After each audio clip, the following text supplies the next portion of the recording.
All right, expanding with distributive law. This should be a revision, but what did I say to you? Am I ever going to just skip over, or am I always going to teach you in my way?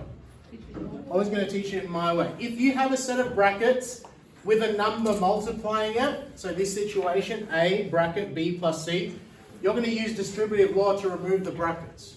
How does that work? That A on the outside gets multiplied by B, so what's the result? A times by B. Plus A times by C. So what do you notice? That number on the outside multiplies everything on the inside. What do you do then? After applying this, you collect any like terms and then you fully simplify. So let's do an example quickly and then I'll give you writing time. What's the number on the outside here? 2. What is it going to be multiplied by to start off with? 3. Good. I believe that you would eventually become comfortable enough to just say 6x. But I'm going to write the steps. I'm going to write equals 2 times by 3x plus 2 times by.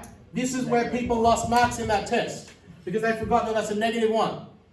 So it's going to be 2 times by negative 1. So 2 times by 3x is how many x's?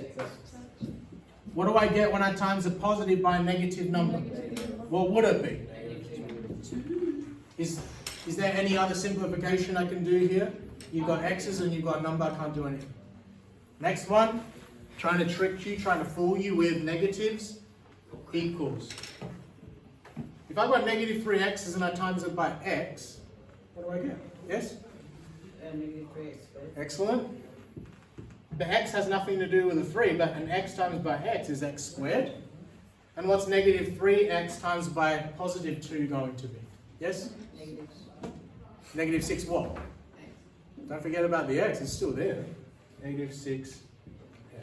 Give you some writing time there.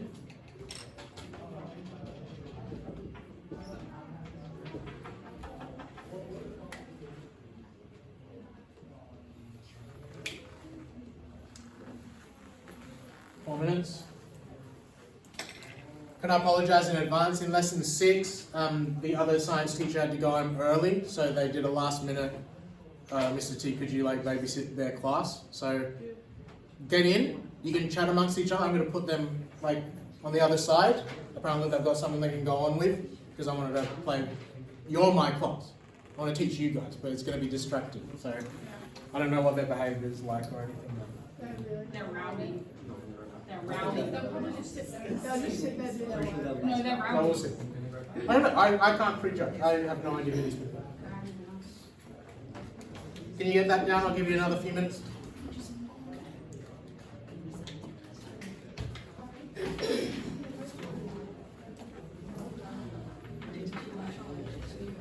I think the teacher would give them issues if they were to disrupt our class, so I don't think it would.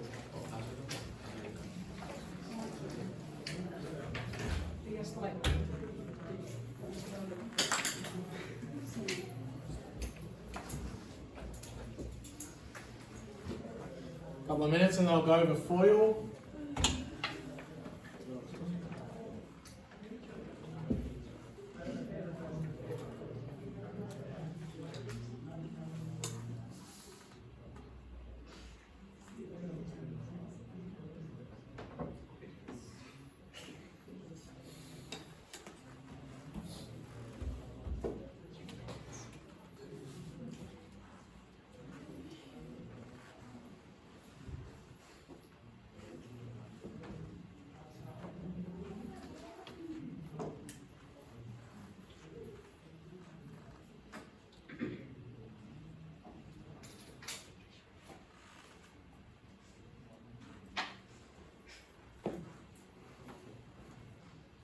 All right, FOIL. You already were aware of FOIL, so I'm confident in your ability to handle this, but once again, I'm going to teach you from the beginning. If you have a set of brackets multiplying another set of brackets, so you've got this situation, A plus B in brackets times by C plus D in another set of brackets, you're going to use FOIL expansion. This is what the answer is, but the reason why the teacher teaches it to you by calling it FOIL is because those letters stand for something that lets you get the answer a bit easier. What does the F stand for? Firsts. Why is it firsts? because the answer is going to be A times by C. What do you notice about A and C in the brackets? Are they the first number in the brackets? What does O stand for? Outers. Then I need another O. Outers. So the second multiplication is outside on the left and outside on the right. A and D. What does the I stand for?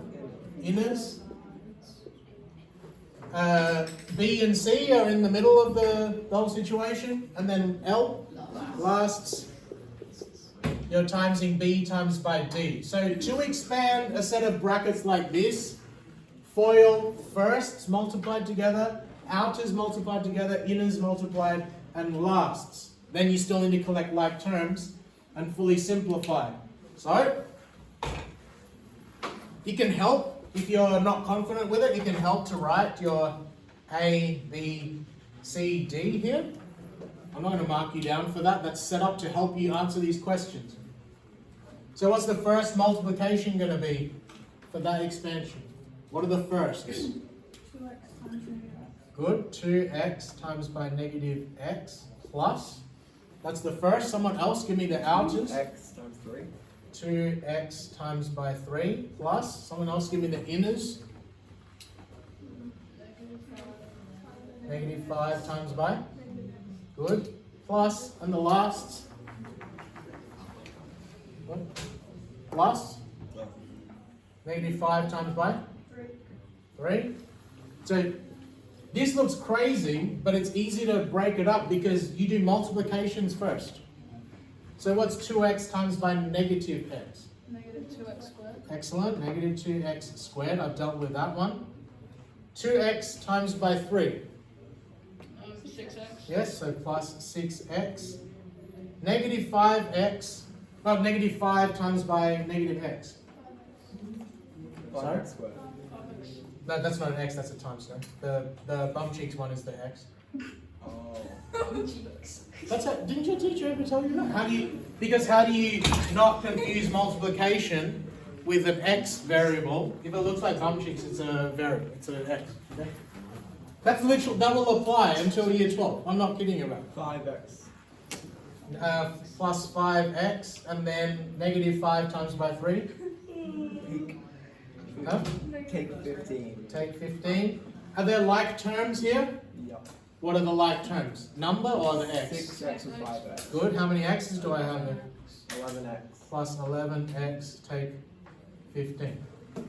That's how you deal with FOIL. Okay? You have a new... So once you've got that, can you open Daymat please to today's lesson?